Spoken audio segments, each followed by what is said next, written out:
Hurricane Sandy slams into the East Coast, leaving at least 4 dead. The Big Apple is partially flooded, and close to 3 million people are in the dark along the U.S.'s East Coast. Barack Obama and Mitt Romney are also taking cover from the storm, pausing their campaigns until Sandy blows over. The election is over a week away. And in Syria, warplanes pounded the capital Monday in what's seen as the heaviest air raid since the start of the conflict. You're watching France 24 live from Paris. I'm Shona Bhattacharya. Hurricane Sandy has unleashed heavy rains and strong winds on the eastern seaboard and is heading north.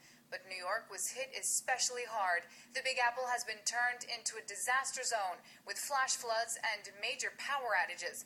Mayor Michael Bloomberg urged residents to stay calm. New York reeling from a monster storm. Sandy has arrived, ripping off the facade of this downtown house, plunging Manhattan into darkness as the first power cuts hit and inundating the streets around the financial district. Hundreds of residents were forced to evacuate after a crane at the top of a 90-story building threatened to collapse. For Mayor Michael Bloomberg, Megastorm Sandy shouldn't be taken lightly. If you're in your home or somewhere safe where you can remain, stay there. The time for relocation or evacuation is over. The mayor has ordered mandatory evacuations of residents living in low-lying areas, and his warnings have been heeded by many New Yorkers. Well, I'm going to stay at home pretty much. I got supplies for 2 days. It's getting a little windy right now, so the idea is to just go back home, sit down, sit it out. The eye of the storm arrived at 8 p.m. local time further down the East Coast. Atlantic City in New Jersey bore the brunt. Its casinos closed as Sandy made landfall just 5 kilometers away. The message was stark from State Governor Chris Christie for those who hadn't fled for higher ground.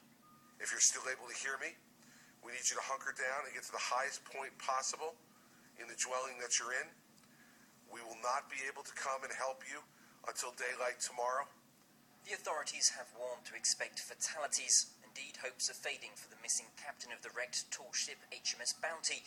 Weather forecasters have been predicting Sandy will be a perfect storm, one of the biggest the US has ever known, a claim borne out by this satellite footage.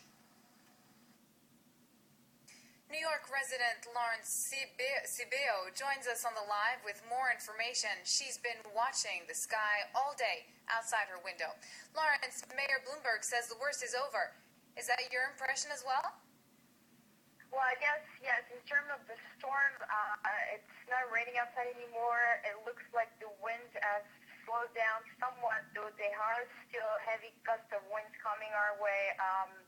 But it still looks like we're going to have to deal with the after effects of the hurricane right now. Like most of the city, starting from 39th Street up to Battery Park, is with no power, no lights whatsoever.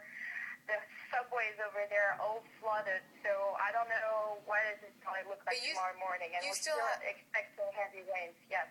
But you still have electricity, right?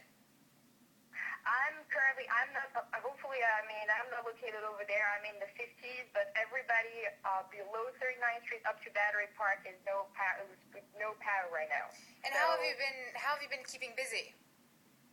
Well, I guess like everybody else here, we are all home and watching TV and hoping for the best and just trying to understand what's going on and watching pictures that we were never thought of, and there are really, looks like coming from the movies right now. It's just unbelievable, from the building collapse, facade of the Chelsea, to the crane earlier, to what we're seeing with the fire of, it's just like a movie overall. It's just unbelievable to see what's going on in New York right now. Great. Thank you, Laurence, for those details. We'll be tracking Sandy live every hour here on France 24 with the help of witnesses on the ground like Laurence. Superstorm Sandy comes as the presidential election is now just over a week away.